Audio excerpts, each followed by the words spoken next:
On connaît tous quelqu'un qui nous a largement distancés dans la vie. Quelqu'un avec qui on a évolué à un moment donné de notre existence et qui a littéralement explosé entre-temps.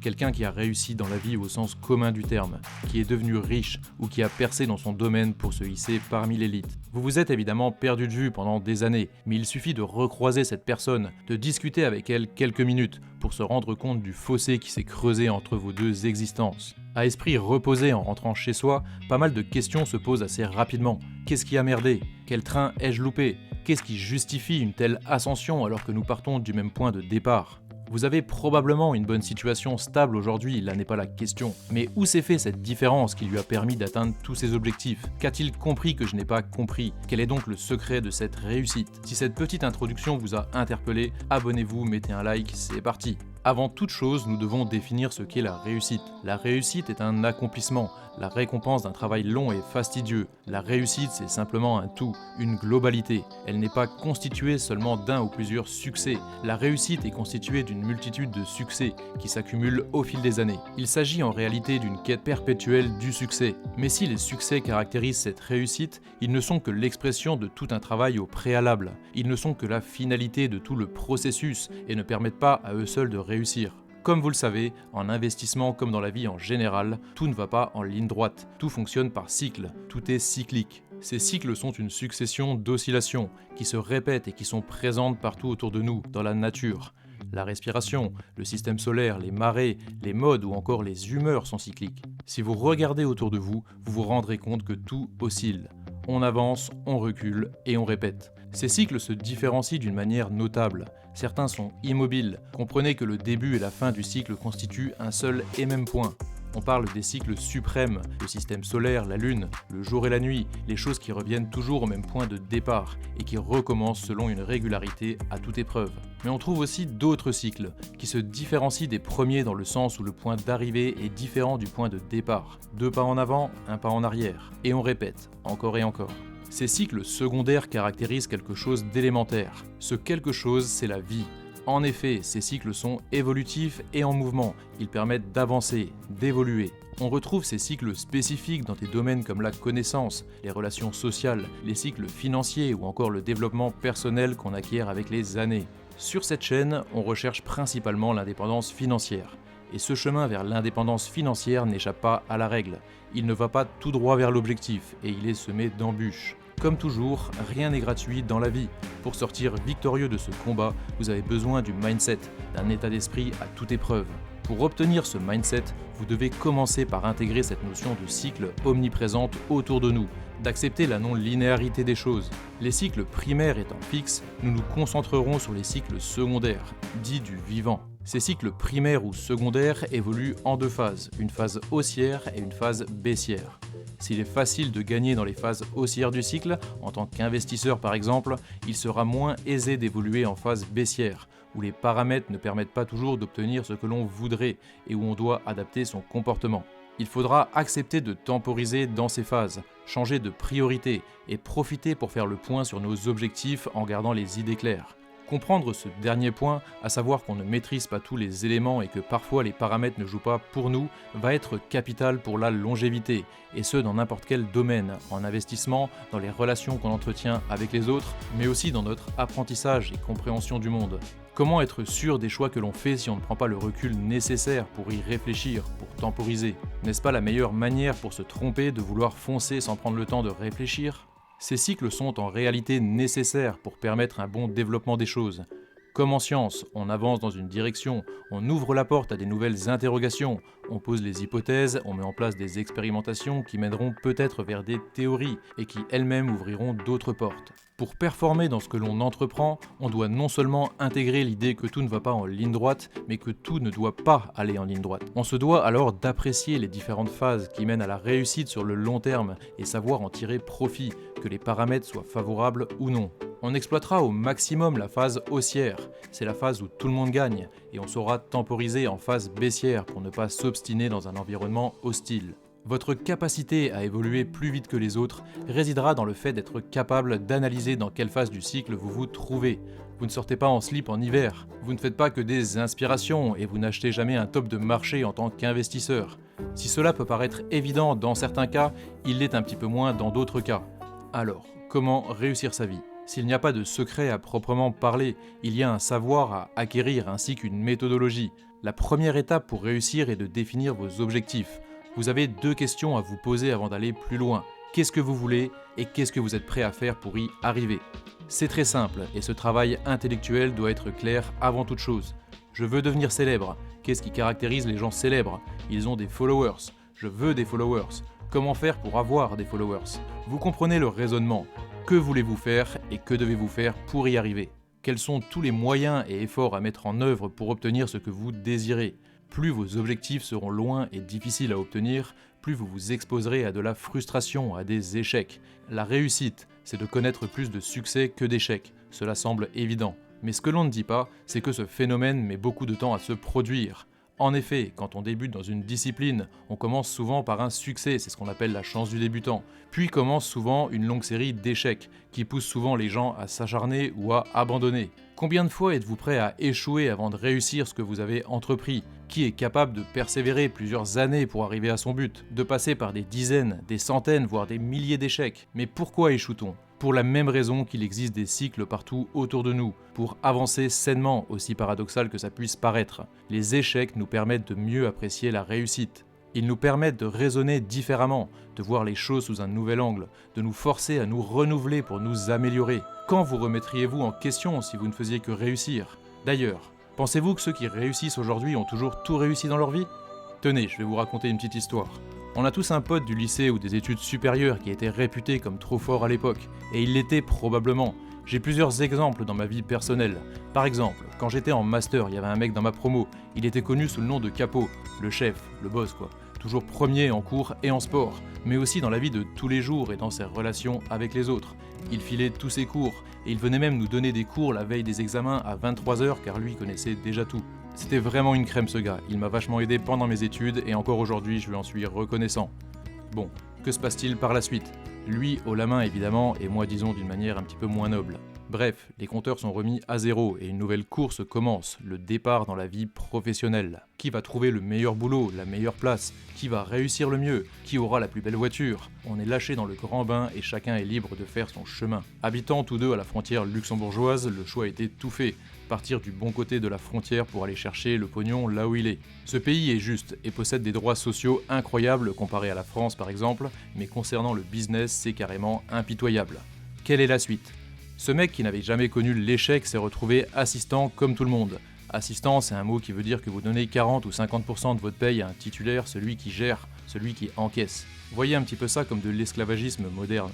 Vous allez bosser dans un paradis fiscal en quête de fortune et vous vous faites exploiter de la sorte que vous n'avez rien gagné de plus que si vous étiez resté chez vous. L'objectif est comme partout, de comprendre les mécanismes et de trouver les failles pour s'y insérer. Il s'agit de faire son trou, d'accepter d'être exploité le temps qu'il faudra, de donner presque la moitié de son salaire et le reste en impôts et charges sociales, surtout de dire merci et d'attendre cette fameuse opportunité, et surtout de ne plus être le chef. Capo ne l'a pas accepté. Le constat est évident après 10 ans de métier. Il n'y a que peu de failles sans connaître des gens ou avoir un réseau au préalable. Quand on a 22 ans et qu'on sort des études, qu'on change de pays, on n'a que dalle et tout prend forcément plus de temps. Cette faille ou opportunité, il ne l'a pas trouvée dans son premier poste, ni dans le second, et dans le troisième non plus. En désespoir de cause, il a fini par rebrousser chemin.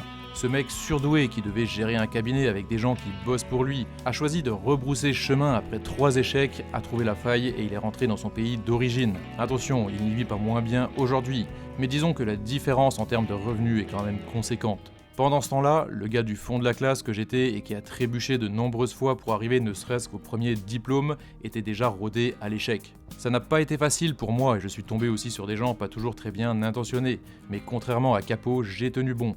Aujourd'hui, j'ai trouvé la faille et les affaires tournent plutôt bien pour moi.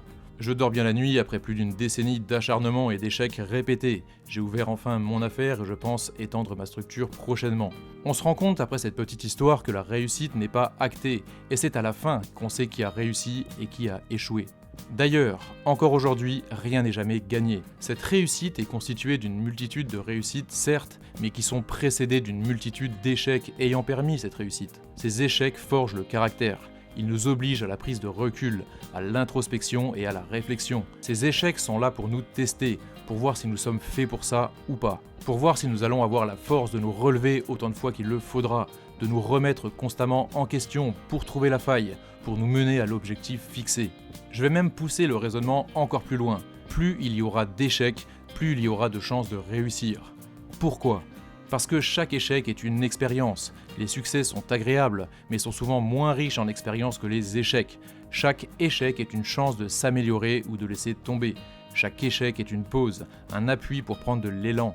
Chaque échec est un test, une remise en question nécessaire qui vous pousse à vous améliorer. On devrait d'ailleurs raisonner comme ça dans le monde du travail. Imaginez une seconde, vous êtes gérant d'une start-up et vous faites passer des entretiens avec votre associé. Le premier candidat rentre et vous donne son CV ainsi que sa lettre de motivation. Il a un âge moyen et présente plutôt bien, mal rasé mais a l'air plutôt sûr de lui. La lettre de motivation est propre et bien écrite, mais vous regardez le CV en priorité. Vous vous rendez compte rapidement que ce mec a déjà coulé 2 sociétés. Il ne l'a pas caché, c'est en évidence au milieu du CV. Vous êtes perplexe, mais ne montrez rien. Juste derrière lui, d'un coup d'œil furtif, vous voyez le prochain candidat. Un homme plus jeune, mieux rasé, mieux habillé, qui a l'air mieux tout court, du moins en apparence. Que faites-vous ? Vous expédiez probablement et rapidement ce premier candidat avec quelques pirouettes et une petite politesse pour auditionner le prochain. Et c'est normal, ce raisonnement est logique quand on est programmé à penser comme ça. Finalement, le second candidat ne s'avère pas si bien que ça. Il n'a jamais rien produit, a peu d'expérience et a probablement fait une bonne école grâce à l'argent de ses parents. Son discours un petit peu bourgeois et hautain vous laisse encore une fois perplexe et vous commencez à vous demander pourquoi ne pas avoir creusé avec le candidat précédent qui avait déjà coulé 2 boîtes. Il avait quand même un beau CV, une grosse expérience et était encore loin de la retraite malgré tout. Et puis il avait sûrement un vécu hors norme. Pourquoi ne pas lui avoir demandé ce qui s'était passé ? Comment a-t-il fait pour couler 2 sociétés ? Quelles étaient les circonstances ? En France, l'échec est stigmatisé et montré du doigt. C'est extrêmement mal vu d'échouer et les candidats qui ont connu ces échecs éprouvent par la suite de grosses difficultés à monter d'autres projets. Les banques ne prêtent plus, les investisseurs ne sont plus intéressés, les portes se ferment. Il s'agit d'un mode de pensée bien français et il semblerait que ce soit bien différent dans la culture anglo-saxonne ou alors outre-Atlantique, mais ce n'est pas le sujet de la vidéo d'aujourd'hui. Le temps est passé, quelques années. Vous avez même végété un petit peu sur vos acquis sans vous en rendre compte. Vous étiez dans votre zone de confort. Et là d'un coup, vous voyez ce gars à nouveau, non pas en face de vous, mais à la télévision. Après un moment d'hésitation, c'est bien lui. Vous reconnaissez son regard qui vous avait interpellé à l'époque. Curieux, vous vous arrêtez sur cette chaîne pour savoir ce qu'il a à raconter. Il a entre-temps créé une société à succès, peu de temps après votre entretien et explique rapidement son parcours. Vous apprenez que sa première société, coulée en 2002, est due à l'explosion de la bulle technologique, qu'il était trop jeune et prenait trop de risques mais avait appris de ses premières erreurs. Il explique ensuite que son second business a coulé durant l'éclatement de la bulle des subprimes, que cette fois-ci ce n'était pas directement de sa faute mais qu'il avait appris encore une fois de ses erreurs. Il avait appris qu'on n'avait pas le contrôle sur tout, que parfois des choses plus fortes que nous submergent, et la différence se fait entre ceux qui coulent et ceux qui nagent pour survivre. Ce mec avait tout perdu, 2 fois de suite, et a réussi à remonter la pente, trouver des financements et remonter un 3e business, fort de ses 2 premières expériences, pour enfin réussir. Imaginez un peu le mindset de ce bonhomme. Imaginez un peu le savoir et l'expérience acquis par ce gars qui a vu les 2 dernières bulles historiques exploser de l'intérieur en étant directement concerné. Repensez aux jeunes riches, fils à papa, que vous avez probablement embauché pour des raisons évidentes de réseau. Il ne vous a d'ailleurs apporté que des emmerdes. L'imposture est le cancer de ce système. L'expérience et les échecs en sont la clé. Tout est cyclique et rien n'est jamais acquis. C'est à la fin qu'on sait qui a gagné et qui a perdu. Tenez, je vais vous raconter encore une autre histoire. J'ai comme projet d'agrandir mon local, duquel je ne suis pas propriétaire. Au Luxembourg, tout coûte minimum 1 million et je n'ai pas encore la liquidité pour ça. Actuellement, je loue un petit local de 13 mètres carrés pour 1 300 € par mois, une petite pièce bien située avec des locaux haut de gamme. Il s'agit en fait d'un appartement découpé en plusieurs parties pour les professionnels. Le prix à la location d'un appartement comme ça est d'environ 1 800 € au prix du marché à Luxembourg. Il comporte 3 pièces qui sont divisées entre plusieurs personnes, et on paye tous entre 800 et 1 800 € de loyer. Vous l'avez compris, on est plusieurs, je vous laisse faire le calcul de ce que cela donne par mois. Pour faire clair, cette personne qui gère des professionnels de santé et qui ne l'est pas elle-même a acheté cet appartement quand les paramètres étaient plus favorables et elle s'est dit « Pourquoi louer un appartement à une famille seulement 1 800 € par mois? Qu'est-ce que je veux ? Je veux que cet appartement me rapporte entre 5 000 et 10 000 € par mois. Comment faire pour y parvenir ? Je n'ai qu'à le découper en plusieurs parties et le louer à plusieurs personnes. » Elle a posé sa problématique et s'est posé les bonnes questions pour y arriver. Elle est plus jeune que moi, elle a fait 2 ans d'études supérieures d'un diplôme assez discuté, mais avait compris très tôt comment fonctionne le business. Entre ceux qui suivent le schéma des études supérieures classiques pour s'assurer un bon niveau de revenus et ceux qui en voulaient plus, qui se sont donné les moyens très jeunes d'y arriver. Pensez-vous que tout lui ait été donné, bien qu'elle soit née probablement avec un capital confortable comme tous les luxembourgeois qui se respectent? Rien n'est jamais gagné d'avance, et il faut avoir les idées bien en place quand on fait des crédits à 1 million d'euros. Je ne critique à aucun moment, j'ai même de l'admiration pour cette fille qui a su optimiser son temps, poser des problématiques et exceller quant à leur résolution. Cette vidéo n'a pas vocation à dénigrer les études, qui nous procurent sécurité et un revenu confortable pour vivre. Cette vidéo a pour vocation à expliquer que rien n'est acquis dans la vie, que la réussite ne sourit pas toujours à ceux que l'on pense, mais aux plus audacieux, à ceux qui sauront se donner la force de réussir, à ceux qui auront le bon mindset tout le long du processus de réussite. De manière générale, on doit accepter que l'échec fait partie du processus. Il est même nécessaire et physiologique dans le développement de notre personnalité. S'il faut savoir temporiser à certains moments, la réussite sourira à ceux qui se donneront à fond, à ceux qui se donneront les armes pour réussir. Le secret, c'est de réfléchir, d'étudier, d'apprendre, de mettre en pratique et d'échouer encore, jusqu'à ce que les premiers succès arrivent, et répéter encore et encore. Échouer et recommencer jusque maîtrise parfaite.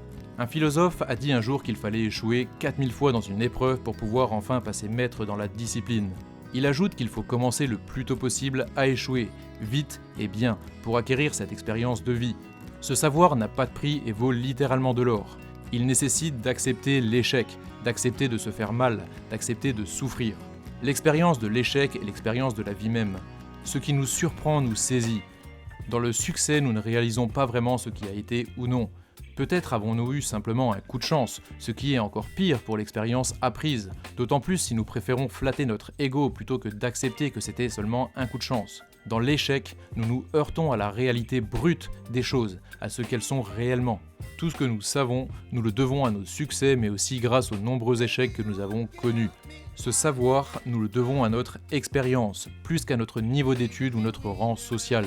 Pour commencer à réussir, il va falloir changer votre mindset et votre compréhension des succès et de vos échecs le plus tôt possible. Intégrez rapidement la notion de cycle et sachez apprécier chaque phase de ces derniers. Apprenez à exploiter les phases haussières et à temporiser lors des phases baissières. Rien n'est linéaire dans la maîtrise d'un art, et c'est une loi universelle pour moi. J'aimerais terminer sur cette citation qui clôture un de mes films préférés. Dès que vous venez au monde, vous prenez une claque. En entrant dans le monde, vous prenez d'autres claques. Vous gravissez quelques échelons et vous en prenez moins. Un jour, vous vous retrouvez dans l'air raréfié des sommets et vous n'avez plus la moindre idée de ce qu'est une claque. Bienvenue dans le système. Pensez à liker si ça vous a plu, à la prochaine.